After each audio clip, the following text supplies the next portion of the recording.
ॐ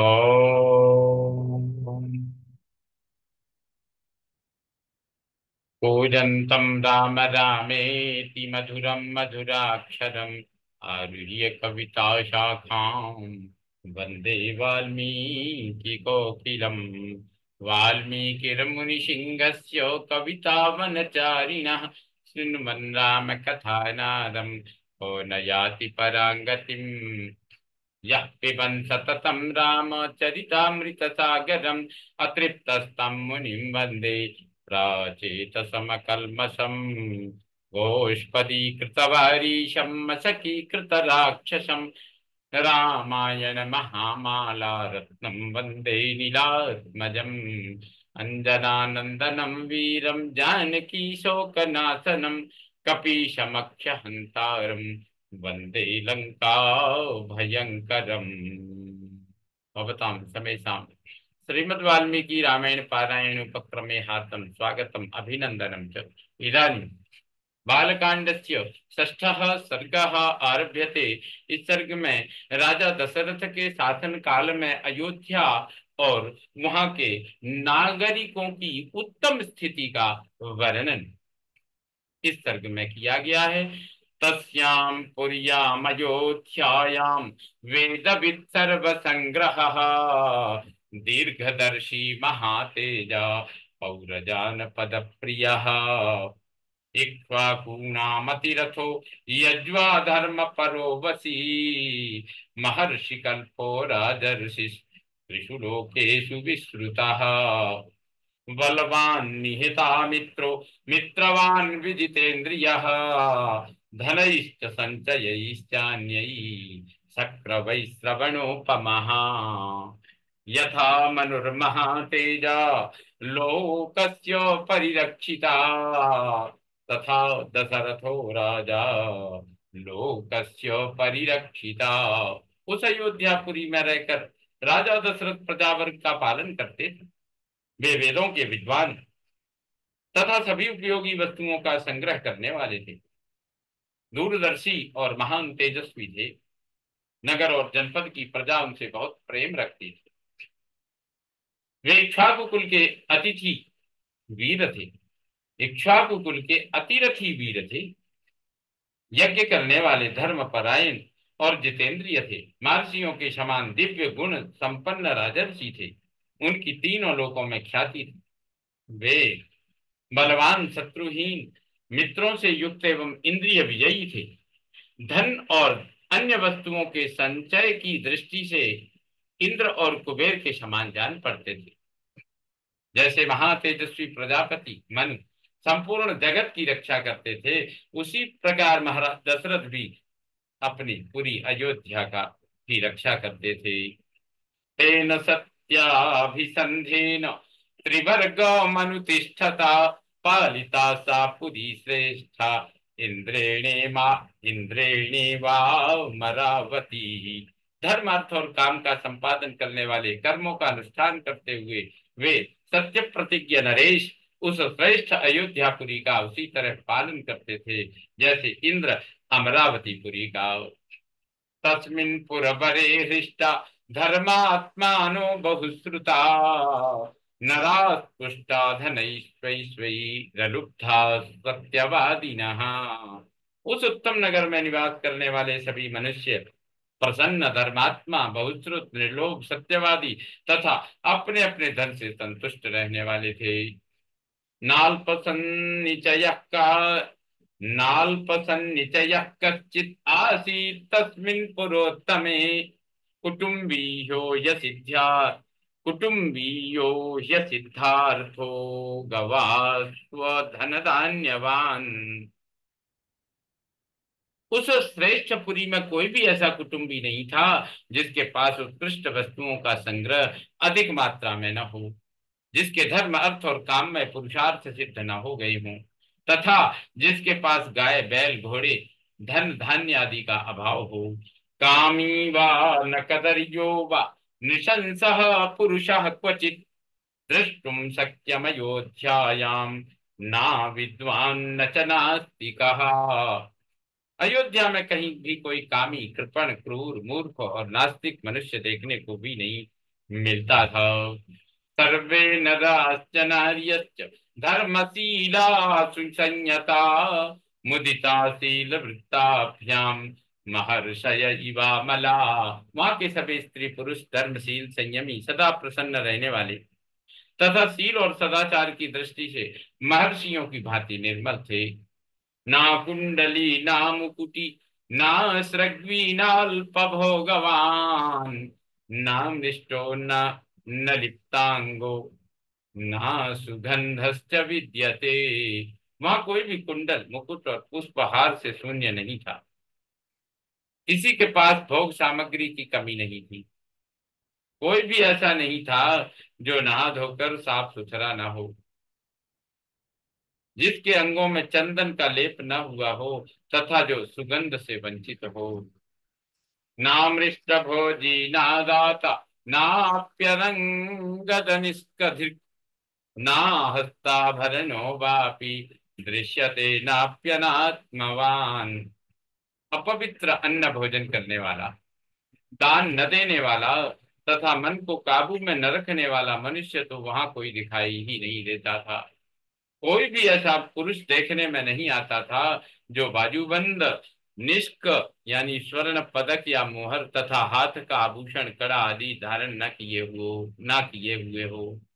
नानाहिता निर्नायज्वा न क्षुद्रो व न तस्करः कश्चिदासीदयोध्यायां न चावृत्तो न संकरः। अयोध्या में कोई भी ऐसा नहीं था जो अग्निहोत्र और यज्ञ न करता हो, जो क्षुद्र, चोर, सदाचार शून्य अथवा वर्ण संकर हो।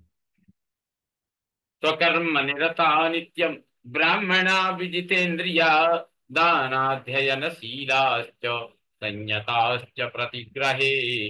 वहां निवास करने वाले ब्राह्मण सदा अपने कर्मों में लगे रहते थे, इंद्रियों को वश में रखते, दान और स्वाध्याय करते तथा प्रतिग्रह से बचे रहते थे। नास्तिको न नृति वापि न कश्चिद बहु न कश्चिद बहुश्रुतः नासूयको न चासक्तो ना विद्वान विद्यते क्वचित। वहां कहीं एक भी ऐसा द्विज नहीं था जो नास्तिक, असत्यवादी, अनेक शास्त्रों के ज्ञान से रहित, दूसरों के दोष ढूंढने वाला, साधन में असमर्थ और विद्याहीन हो। ना षडंग विदत्रास्ति ना व्रतो ना सहस्रदा न दीन क्षिप्त चित्तो वा व्यथितो वापि कश्चन। उस पुरी में वेद के 6 अंगों का, 6 अंगों को न जानने वाला, व्रतहीन, सहस्त्रों से कम दान देने वाला, दीन, विक्षिप्त चित्त अथवा दुखी भी कोई नहीं था। कश्चिन्नरो वा नारी वा ना स्त्रीमान्नाप्यरूपवान् द्रष्टुं शक्यमयोध्यायां नापि राजन्य भक्तिमान। अयोध्या में कोई भी स्त्री या पुरुष ऐसा नहीं देखा जा सकता था जो श्रीहीन, रूप रहित और तथा राजभक्ति से शून्य हो। वर्णेष्वग्र्य चतुर्थेषु देवतातिथि पूजका कृतज्ञाश्च वदान्याश्च शूरा विक्रम संयुता।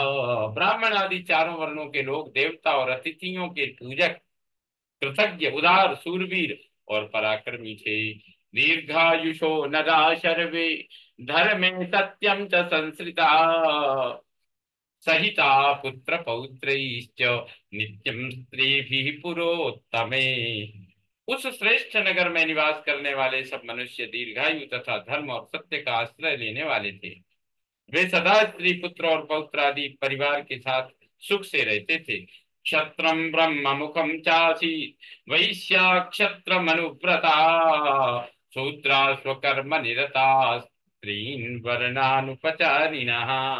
क्षत्रिय ब्राह्मणों का मुंह जोते थे, वैश्य क्षत्रियों की आज्ञा का पालन करते थे और शूद्र अपने कर्तव्य का पालन करते हुए उपर्युक्त तीनों वर्णों की सेवा में संलग्न रहते थे। सातेनेक्ष्वाकुनाथेन पुरी सुपरिरक्षिता यथा पुरस्तान् मनुना मानवेंद्रेण धीमता। इक्ष्वाकु कुल के स्वामी राजा दशरथ अयोध्यापुरी की रक्षा उसी प्रकार करते थे जैसे बुद्धिमान महाराज मनु ने पूर्व काल में उसकी रक्षा की थी।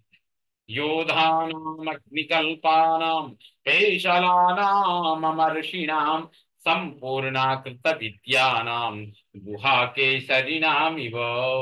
शौर्य की अधिकता के कारण अग्नि के समान दुर्धर्ष कुटिलता से रहित अपमान को सहन करने में असमर्थ तथा अस्त्र शस्त्रों के ज्ञाता योद्धाओं के समुदाय से वह पूरी उसी तरह भरी पूरी रहती थी जैसे पर्वतों की गुफा सिंहों के समूह से परिपूर्ण होती है।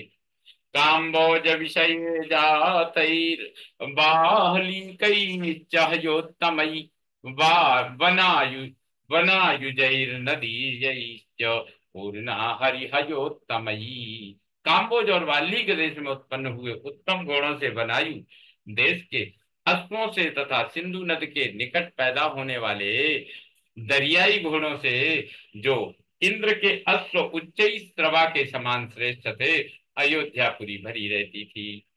विंध्य पर्वत जैर्मत्तै पूर्णा हेमवतैरपि मन मदान्वितैरतिबलैर् मातंगै पर्वतोपमैः। विंध्य और हिमालय पर्वतों से उत्पन्न होने वाले अत्यंत बलशाली पर्वताकार मदमत्त गजराजों से भी वह नगरी परिपूर्ण रहती थी। ऐरावत कुलीनैश्च महापद्मकुलैस्तथा अंजनादपि निष्क्रांतैर् वामनादपि च द्वीपैः। ऐरावत कुल में उत्पन्न महापद्म के वंश में पैदा हुए तथा अंजन और वामन नामक दिग्गजों से भी प्रकट हुए हाथी उस पुरी की पूर्णता में सहायक हो रहे थे। भद्रैर्मन्द्रैर्भद्रैर्मृगैश्चैव भद्रमन्द्रमृगैस्तथा भद्रमन्द्रैर्भद्रमृगैर्मृगमन्द्रैश्च सा पुरी नित्यमत्तै सदा पूर्णा नागैरचलसन्निभैः सायोजने द्वे च भूयः सत्यनामा प्रकाशते यस्यां दशरथो राजा वसन् जगदपालयत्। हिमालय पर्वत पर उत्पन्न भद्र जाति के विंध्य पर्वत पर उत्पन्न हुए मंद्र जाति के तथा सह्य पर्वत पर पैदा हुए मृग जाति के हाथी भी वहां मौजूद थे। भद्र मंद्र और मृग इन तीनों के मेल से उत्पन्न हुए शंकर जाति के भद्र और मंद्र इन दो जातियों के मेल से उत्पन्न हुए शंकर जाति के भद्र और मृग भद्र और मृग जाति के संयोग से उत्पन्न हुए शंकर जाति के तथा मृग और मंद्र इन दो जातियों के सम्मिश्रण से पैदा हुए पर्वताकार गजराज भी जो सदा मदोन्मत्त रहते थे उस पुरी में भरे हुए थे। 3 योजन के विस्तार वाली अयोध्या में 2 योजन की भूमि तो ऐसी थी जहां पहुंचकर किसी के लिए भी युद्ध करना असंभव था। इसलिए वह पूरी अयोध्या इस सत्य एवं सार्थक नाम से प्रकाशित होती थी जिसमें रहते हुए राजा दशरथ इस जगत का अपने राज्य का पालन करते थे। ताम पुरीं समहातेजा राजा दशरथो महान ससासो समिता मित्रो नक्षत्राणी व चंद्रमा। जैसे चंद्रमा नक्षत्र लोक का शासन करते हैं उसी प्रकार महातेजस्वी महाराज दशरथ अयोध्यापुरी का शासन करते थे। उन्होंने अपने समस्त शत्रुओं को नष्ट कर दिया था। ताम सत्यनामां दृढ़ तोरणार्गलाम गृहैर्विचित्रैरुपशोभितां शिवाम पुरीमयोध्यां नृसहस्र संकुलां ससास वै शक्र समो महीपतिः। जिसका अयोध्या नाम सत्य एवं सार्थक था जिसके दरवाजे और अर्गला सुदृढ़ थे जो विचित्र गृहों से सदा सुशोभित होती थी सहस्त्रों मनुष्यों से भरी हुई उस कल्याणमयी पुरी का इंद्र तुल्य तेजस्वी राजा दशरथ न्याय पूर्वक शासन करते थे। इत्यादि से श्रीमद् रामायणे वाल्मीकि आदि काव्ये बालकांडे षष्ठः सर्गः संपूर्णतां जाति। ओम पूर्णमदः पूर्णमिदं पूर्णात् पूर्णमुदच्यते पूर्णस्य पूर्णमादाय पूर्णमेवावशिष्यते। ओम शांति शांति शांति। सर्वे भवन्तु सुखिनः, सर्वे सन्तु निरामया, सर्वे भद्राणि पश्यन्तु, मा कश्चित् दुःखभाग् भवेत्। ओम शांति शांति शांति। श्री रामचंद्रो विजयते तराम।